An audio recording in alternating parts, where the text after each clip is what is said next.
नमस्कार दोस्तों, चलिए आज की इस वीडियो में जानते हैं हम लोग कि पैलिंड्रोम नंबर क्या होता है। तो पैलिंड्रोम नंबर बेसिकली किसी भी नंबर को रिवर्स करते हैं तो वो ओरिजिनल नंबर के बराबर आना चाहिए। जैसे एग्जांपल देखिए 121, इसको रिवर्स कीजिएगा तो ये ओरिजिनल नंबर के बराबर आ रहा है। लेकिन चलिए अब देखते हैं हम लोग कि पैलिंड्रोम निकाले कैसे हम लोग। तो मान लीजिए 121 है, एक एग्जाम्पल हो गया, ये कोई नंबर है 121। तो पहले हम लोग इसको रिवर्स करेंगे और बाद में लास्ट में जाकर के चेक करेंगे कि क्या ये 121 के बराबर वो जो नंबर रिवर्स किया है वो आ रहा है कि नहीं। तो रिवर्स करने का हमारा मेथड क्या होगा, इस 1 को हमको यहाँ पे लेके आना पड़ेगा, इस 2 को हमें यहाँ पे लेके आना पड़ेगा, इस 1 को हम लोग यहाँ पे लेके आना पड़ेगा। पहले हम लोग इस 1 को लाएं, मतलब इस नंबर में से हमको 1 को एक्सट्रैक्ट करना है। कैसे करेंगे, तो चलिए अगर इसका हम लोग रिमाइंडर निकाल देते हैं। यहाँ पे देखिए, अगर हम लोग इसका रिमाइंडर निकालें 121 को 10 से डिवाइड करते हैं 12 आएगा। एक देखिए यहाँ पे क्या हुआ, एक इसका रिमाइंडर आया, एक इसका क्या हुआ रिमाइंडर आया। तो यानी क्या हम लोग रिमाइंडर के मदद से 121 में से 1 को एक्सट्रैक्ट कर लिए। तो क्या हुआ, मेरा एक रिमाइंडर मेरा वेरिएबल है जो रिमाइंडर को स्टोर करेगा। और उसके लिए हम लोग क्या किए, नंबर मॉड्यूलो 10 करते हैं। रिमाइंडर जब भी निकालना रहता है तो हम लोग नंबर मॉड्यूलो 10 करते हैं। अब देखिए, अब हम लोग तो रिमाइंडर निकाल लिए हैं। अब यहाँ से हम लोग क्या किए, इस ऊपर वाला नंबर में से हम लोग रिमाइंडर निकाल लिए। अब इस 1 को एक्सट्रैक्ट कर लिए, यानी इस नंबर में से 1 को हमको रिमूव भी करना पड़ेगा। उसको रिमूव करने के लिए हम क्या करेंगे, सिंपली हम लोग लिखते हैं number is equal to number divided by 10। बस इतना डिवाइड करने से ये एक यहाँ से रिमूव भी हो जाएगा। कैसे, देखिए जैसे 121 है, अब इसको हम क्या करते हैं 10 से डिवाइड करते हैं तो मेरा क्या आएगा 12, 120 एक। अब देखिए यहाँ पे जो मेरा क्वेश्चन कितना बचा, 12 बचा, यानी 1 रिमूव हो गया 121 में से, इस 121 में से 1 रिमूव हो गया और मेरा नंबर कितना बचा, 12 बचा। याद रखिएगा, अब मेरा ये नंबर जो 121 है, ये 121 नहीं रह गया है, कितना रह गया है, 12 रह गया है।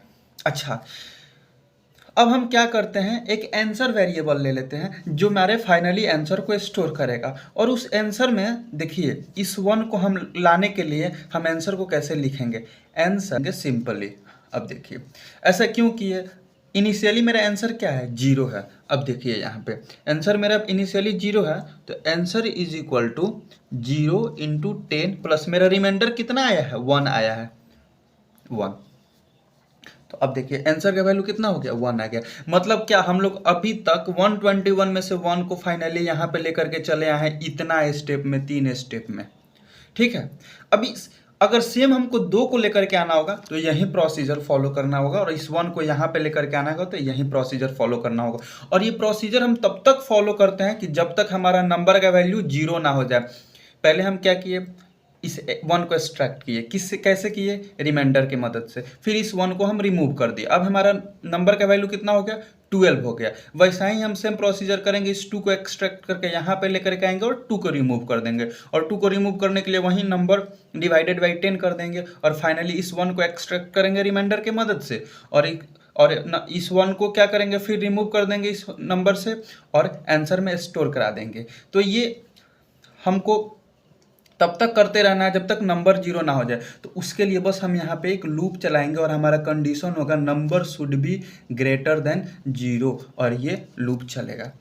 बस यही हमारा कोड है। अब हम आपको चल करके बताएंगे VS कोड में कि कैसे कोड करेंगे इसका, आप उसके लिए टेंशन मत कीजिए, बस यहाँ पे आप ध्यान दीजिए। इस बार चलिए एक बार इस लॉजिक को हम लोग डिबग करते हैं, ड्राई रन करके देखते हैं।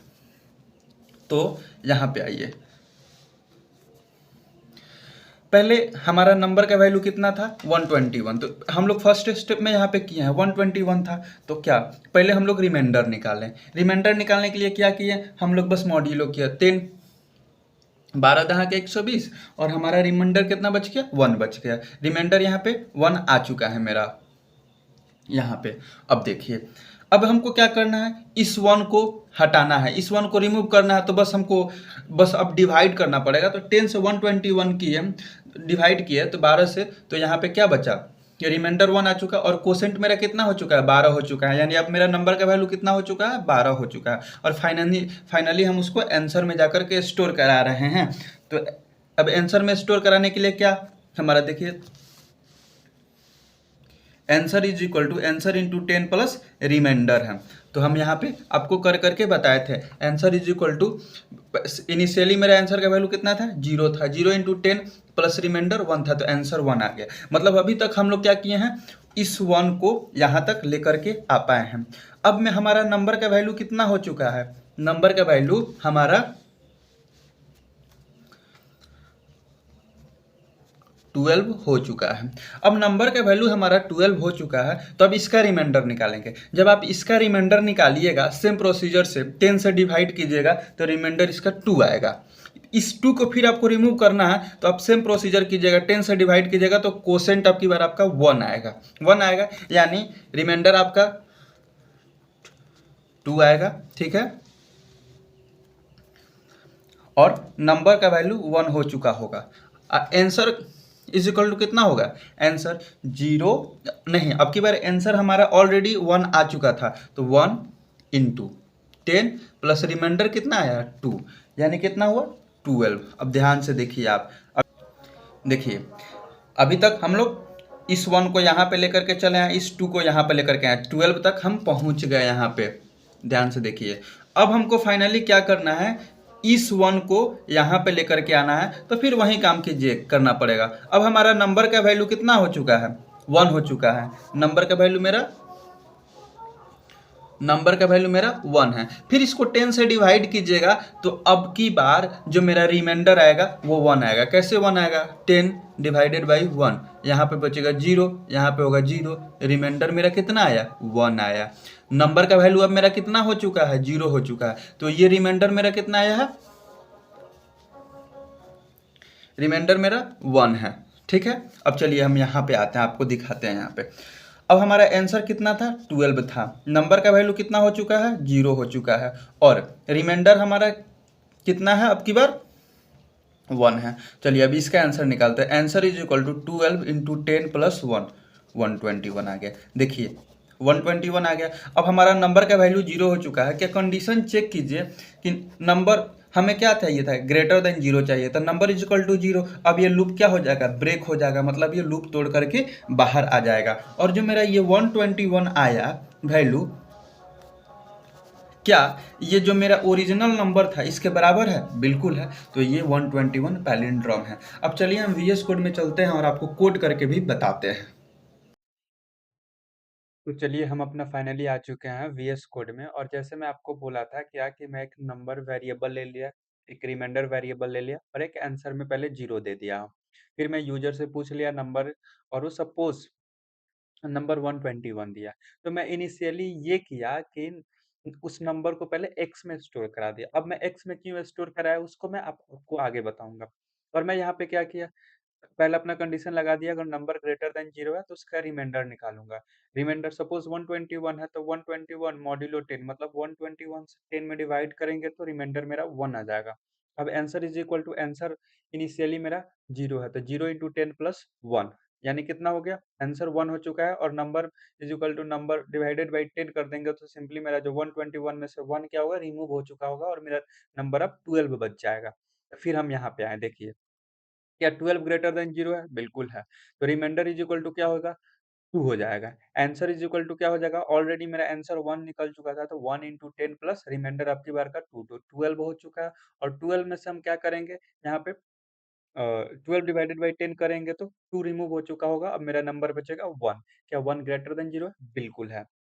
रिमाइंडर मेरा क्या हो चुका है, नंबर मॉड्यूलो 10 करेंगे, 1 डिवाइडेड बाई 10 करेंगे तो रिमाइंडर 1 आएगा। आंसर इज इक्वल टू क्या होगा, आंसर 12 इंटू 10 प्लस 1, 121 हो गया। अब नंबर में से क्या करेंगे, 1 डिवाइडेड बाई 10 करेंगे तो 1 रिमूव हो चुका होगा, और मेरा नंबर 0 बचेगा।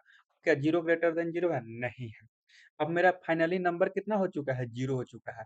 इसलिए अब देखिए, अगर मैं यहाँ पे x में नंबर को स्टोर नहीं कराया होता तो नंबर का वैल्यू तो मेरा अभी तक 0 हो चुका है। लेकिन जब मैं x में नंबर को स्टोर करा दिया था, यानी x का वैल्यू कितना है, 121 है। फाइनल मेरा आंसर कितना आया यहाँ पे, 121 है। क्या 121 इक्वल टू एक्स, जो x इक्वल टू 121 है, बराबर है, बिल्कुल है। तो ये क्या होगा, पैलिंड्रोम नंबर होगा। अब देखिए मैं आपको यहाँ पे एग्जीक्यूट करा करके बता देता हूँ। जीसीसी, हाँ, जीसीसी पैलिंडी डॉट सी 121। देखिए 121 इज पैलिंड्रोम। एक और चलिए मैं एक और नंबर ले लेता हूँ। जैसे मानिए कि मैं यहाँ पे नंबर ले लेता हूँ 235। इसको देखते हैं पैलिंड्रोम होता है कि नहीं। 235 पैलिंड्रोम नहीं है, बिकॉज इसको रिवर्स करेंगे तो क्या आएगा, 532। होप आपको वीडियो समझ में आया हो। तो आप कोडिंग करते रहिए और पढ़ाई करते रहिए। चलिए मिलते हैं नेक्स्ट वीडियो में, के लिए जय हिंद।